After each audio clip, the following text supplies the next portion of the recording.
I used to say that getting this, becoming a no-kill city is like fighting a big bear with a short stick, you know, and you wondered whether it was ever going to happen when they announced that they wanted to make the no-kill city by 2012. I think that was back in 2006 or something like that. And I thought, oh, they're pipe dreaming, you know, there's no way they'll make that, you know. And I was a little critical of it because I thought it would get people's aspirations up and then they would be disappointed.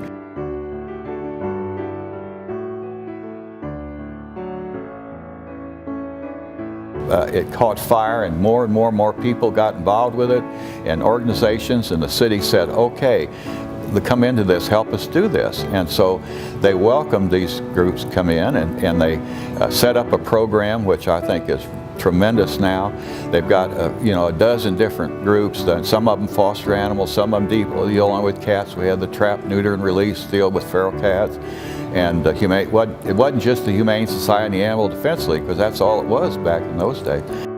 Almost all the puppies I use on my television show, KSAT, are puppies that have come from ACS. And they're really good because they practice disease control, they immunize them, they spay and neuter them before they go to homes and be adopted. And so it's just a pretty good program, and we've changed so dramatically. I mean, we're up to 80% adoption rate now, which I didn't think would ever happen.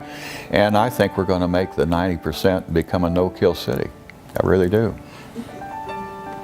I really decided to become a veterinarian very early in my existence. I had a friend of the families of my father's who was a veterinarian in a little town in Indiana that we lived in.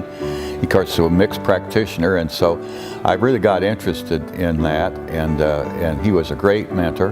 And so when I was even very young, I think only about 8 or 9 years old, I went on, occasionally would go on calls with him, you know, to farm animals and stuff like that. And in fact, when I was in college, in veterinary school, I'd come home every summer and work for him. And one time I was a senior, and I came home on spring break. I think it was 5 or 6 days, and he decided that he and his wife were going to take a vacation, you know. So they took off, and he left me in charge of his practice, you know. I wasn't even a licensed veterinarian then, everything, but I took it on, you know. And a really funny anecdote why I got called for a dog that was a cow that was having trouble giving birth, and everything, and I went out to this thing, and I struggled with it, and we finally got ties on it and were able to pull the calf, a nice live calf. And when I got done, why the farmer said, well, Doc, he said, you did pretty good, you're going to be okay, you know.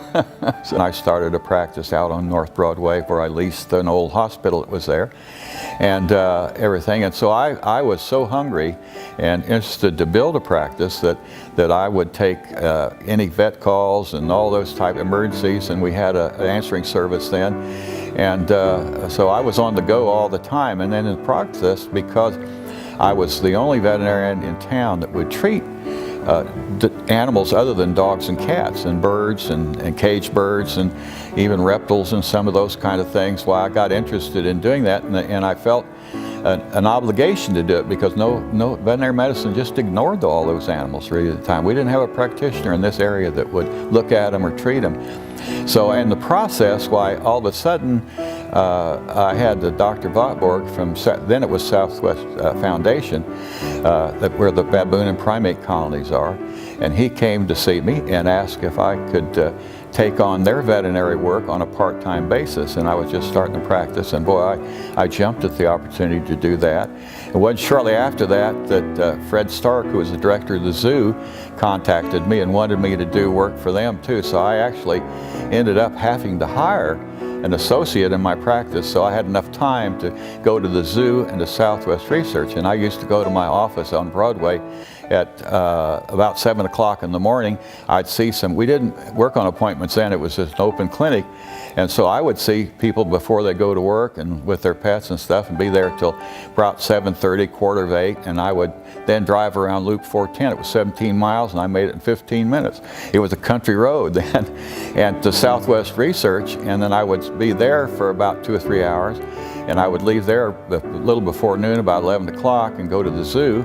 I spent 2 or 3 hours at the zoo. I ate my lunch at a brown bag and we're driving to the zoo. And so then I'd come back to the foundation, be there till about 4:30 in the afternoon, go back to my hospital on Broadway and see patients then till 6 or 7 o'clock sometimes. So I drove about 140 miles a day and never got out of the city.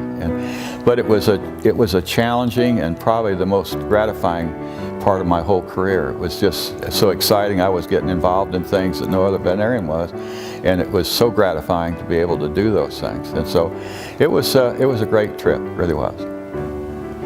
The Thomas E. Weiss Fund was really established by a client of mine who, through the years, thought that I really deserved to be recognized in some way.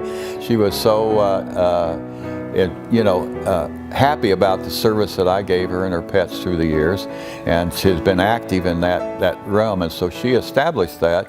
And I was really happy to do that because I've been active with the San Angelo Area Foundation and served on one of their advisory committees now for a number of years, and that distribute funds to animal welfare groups and humane societies in our whole community.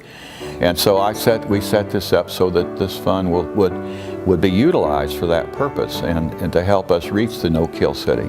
It's been a great pleasure. It's one of the most fun things and gratifying things that I've done in my career is to be part of that and see the progress that we have made now through these years with these groups, and see how they're integrated in with the city and really active with it. And so I think we've got a tremendous community effort now for the city to maybe reach that goal, and I hope my fund will help do that,